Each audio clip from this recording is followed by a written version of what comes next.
Now, you're in for a treat this morning, especially when you watch back the video, because he actually looks like a lecturer now, Chris. And I mean that in the nicest possible ways. But if you were to imagine what a university lecturer looks like, that is what Chris looks like right now. He's got the shirt that is open neck, and he's also got. I'm a little bit disappointed that it's not a tweed jacket, Chris, I'll be honest. And let me show you my elbows. There are no patches on the elbows. Well, So you say that, they look like they're about to go. If you hold them up again, I mean, it's sort of thinning maybe ever so slightly. Anyway, this is Chris from Moorlands College, if you don't know, and this here is our feature, Digging in the Dirt. Now, Chris is senior lecturer at Moorlands College. And Moorlands College, if you don't know, maybe in the new year you're looking for a brand new challenge, and maybe you're thinking, do you know what? I want to go back to education. Well, Moorlands College is the place to go because, first of all, not only do they offer a top-notch education, but you could also potentially be educated by the radio personality Chris Sinkingson, who is with us every Monday, and also not just radio, he's got a few films out as well. You can find out everything you need to at moorlands.ac.uk. Good morning, Chris. Good morning, Gareth. Thanks so much for that introduction. Hey, I tell you what, mentioning Moorlands there, can I say something that's really top secret? I mean, it cannot be public, right? So just for the Connect listeners and yourself, I can't go into details, right? But let me tell you, we have got, and we'll tell you all about it once it goes public, we've got plans going on now to make our education program even more accessible. And what that will mean is it doesn't matter where you're living, we're going to have something for you. So come next September, it's actually going to be quite a significant change. So it's really exciting. And what it means is if you're thinking about the future and thinking, you know, Bournemouth is lovely, but it's a bit far away, Moorlands is going to be accessible in a whole load of other ways. And so please do drop us a line, get in touch, because that will start to unfold in the new year. And it means that come next September, there's going to be loads of ways you can access our education. So it's quite exciting. I can't say any more than that, but it is looking really good. And so, you know, definitely, if you're thinking Moorlands is far away geographically, don't let that put you off getting in touch. Ladies and gentlemen, Chris and the team at Moorlands have discovered Zoom. And Yeah. they'll be using that next year. No, I didn't say that. So we bring on Chris every Monday morning, and it's a real treat to just have a natter and to find out a little bit about the history of not just the Bible, but biblical times, and sometimes further back as well. So if you would like to watch any of our previous episodes, maybe this has given you a bit of a taste for it, then you can head over to our YouTube channel, and you can watch all of the episodes that we have done so far. So, Chris, I will put on my extra strong glasses in a hope that I can try my very best to describe to our listeners what you're holding up. If you've got something to hold up, I mean, I should have checked this first, really. Oh, yes, I've got something to hold up. What I'm going to show you today, Gareth, is genuine. So you see what you think of it. There's actually two. They achieve the same function, but one of them is 3,000 years old and one of them is only 2,000 years old. And what I would like, Gareth, is not only if you could describe them, but can you tell me which is older? Right, so, okay, here are the things that I'm holding up. Now, I'm going to have to go near the screen, and obviously the listeners are going to enjoy your description of these two objects, and then we can get on with the age of them. I think you can do a very good description when I say that it's like a Star Trek sign on a stick. Yes.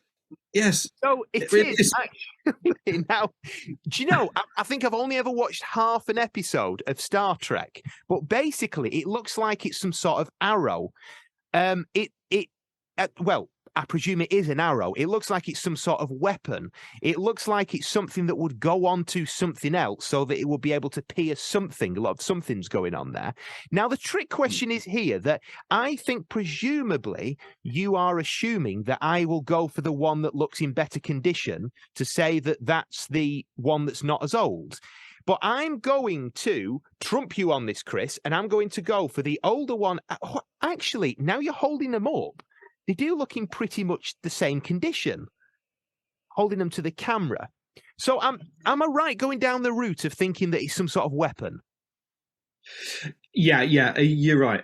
Okay, so it is. These are arrows that have been fired in combat in ancient times. So you're absolutely right about the arrows. So just in terms of age, one of them is 3,000, one of them is 2,000. So 1,000 years between them. Any guess? So it's difficult, but are they both made of the same material? No, but that might be starting to give away too much information. We'll talk about that one after a song. Right, because I was about to say that whichever one I say, you'll probably correct me and say, "Oh, well, actually, this one's made of a material that wasn't discovered in the time that the other one was." But Yeah, I'm going to go. So I'm going to take the obvious guess here, and I'm going to say that the one that you're holding in your right hand, so it will be on my left. Yeah, that one there that you're holding up now. I'm going to say that's the older one because that's in a worse condition. I'm going to go for the obvious there. And for our listeners, I think we've basically said what it is. It's some sort of weapon, it's some sort of arrowhead. And Chris will be back with us in just a moment to not only tell us which one is oldest, but also what they were used for. But if you would like to get in touch with us and maybe have a little go at this, you can do so. You can find us on WhatsApp. The number is on our website. And if you haven't stored it already, then you need to, because the number is 0161 511 9555. And Chris will be back after this.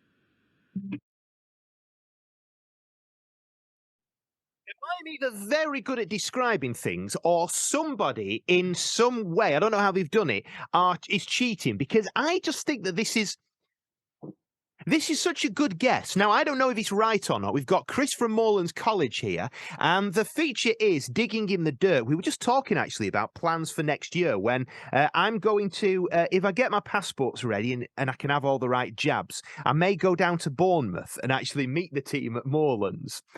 And I want to do a live episode, not only of the show, but digging in the dirt, where maybe we can go on a little archaeological dig.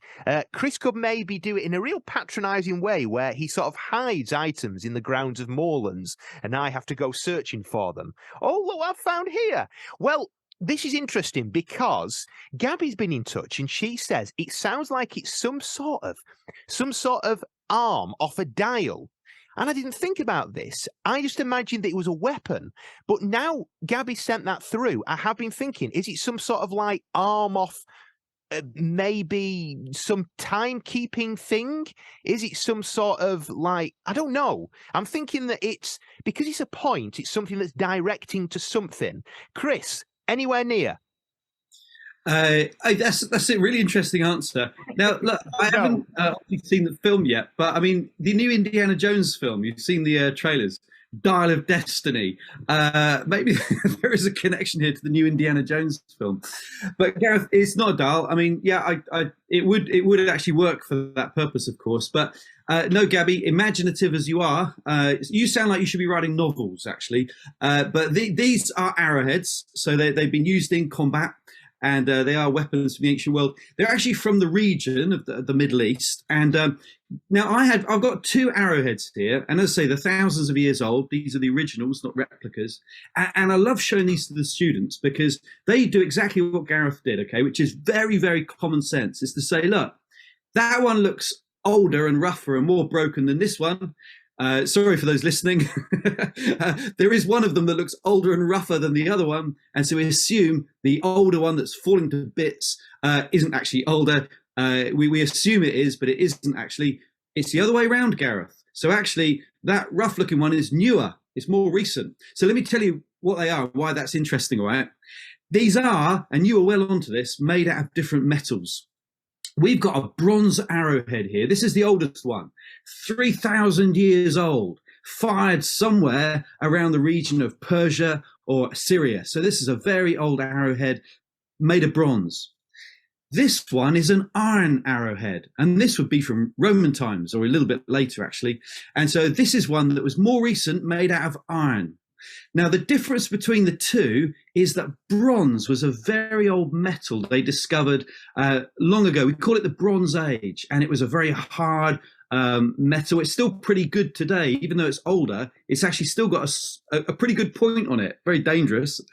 You could still hurt somebody with this. No doubt it hurt somebody in ancient times. It would have been on a long shaft, of course, and fired with a bow and an arrow. You see how nasty it would be, by the way. Point here, but also two little points here. So, you know, when people are trying to take the arrow out, that would hurt a lot. So anyway, that's a bronze, really old one. And this one is iron, which is more recent. Unfortunately, it looks like it's falling to bits. It's crumbling. And that's because iron was a brilliant technology, really cheap to make, much cheaper than bronze. It was actually sharper when it was originally made and lighter weight. So it was actually better iron, but it crumbles quickly over time. So actually, it won't last as long as the bronze. But this is a newer discovery. You know, bronze and iron were both found around the region of Israel, the Holy Land. Whoever invented these things lived somewhere within, you know, striking distance of Jerusalem and the Dead Sea and the region of Israel. And so bronze was found first. They discovered how to make bronze first. That would go back 4,000 years ago or more. Iron they found next. And whoever invented it, somewhere in the region of Israel, they invented this brand new technology, iron, that's still obviously really important for us today. It doesn't last as long, but it's lightweight and it's very sharp, a very sharp point out of iron. And so it's a great new technology. Now, Gareth, I know you might be saying to yourself, how does that help us read the Bible? What's that got to do with the Bible? Do you know, have a look at the Bible again and spot mentions of bronze and iron. And you will find that it's bronze, bronze, bronze in the early age of the Bible. And then iron comes in later on. And iron is being used for weapons. And 1 Samuel chapter 17 is the great story of David and Goliath. And when Goliath comes on the battlefield, this is right at the beginning of the Iron Age. And look at his description of the armor in 1 Samuel 17. It's really striking.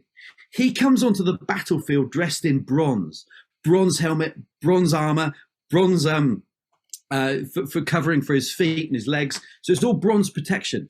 But then he's holding in his hands the spear with a massive, heavy iron tip.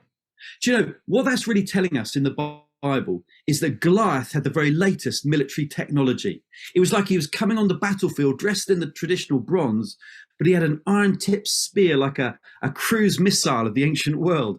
He had the very latest cutting-edge technology, and the dates fit. That was right at the beginning of the Iron Age when Goliath shows up with that iron-tipped spear.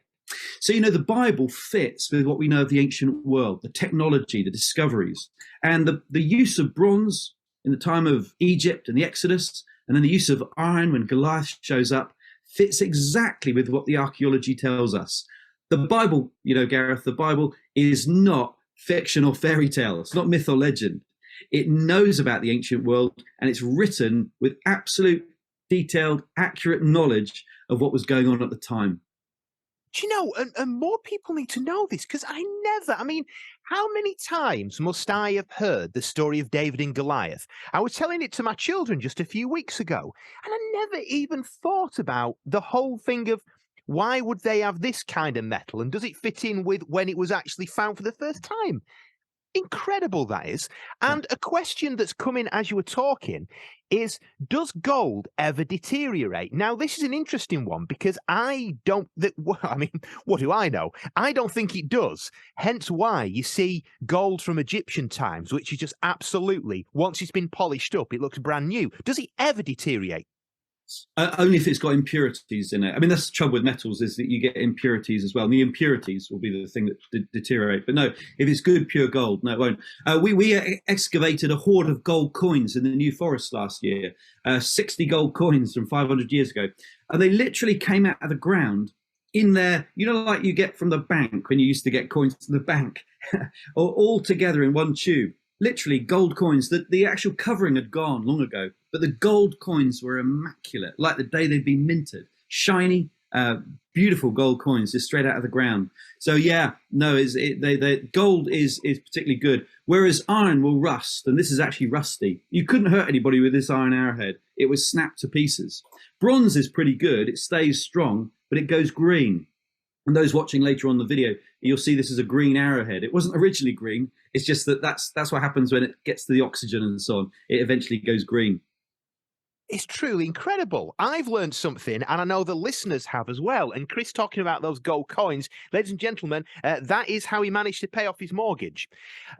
Only joking, of course. Can I just say that Chris does not, Chris does not go digging and go, "Oh, I'm having these gold coins." No, he's a professional at this, and he makes sure that they go to the right places. I do That was say, no, that was a British Museum sponsored dig, right? So yeah. it's all in the hands of the British Museum. It belongs Yeah. in the museum. See, I do sometimes watch these videos back and I go, "Oh dear, I hope that I made it clear that I was joking then." So Chris is a professional, and the British Museum, he worked alongside them and all that kind of stuff. Chris, always a That's pleasure. only when you watch them back, Gareth. Gareth, that's only when you watch them back. While we're doing this thing, I'm wondering whether we're professional. This is the thing, because in my head, I don't actually think I'm on the radio right now. It's just like I turn up here every morning and I have a chatter with me mates and we play some music. And then I go, "Oh, yeah, people are actually listening to this."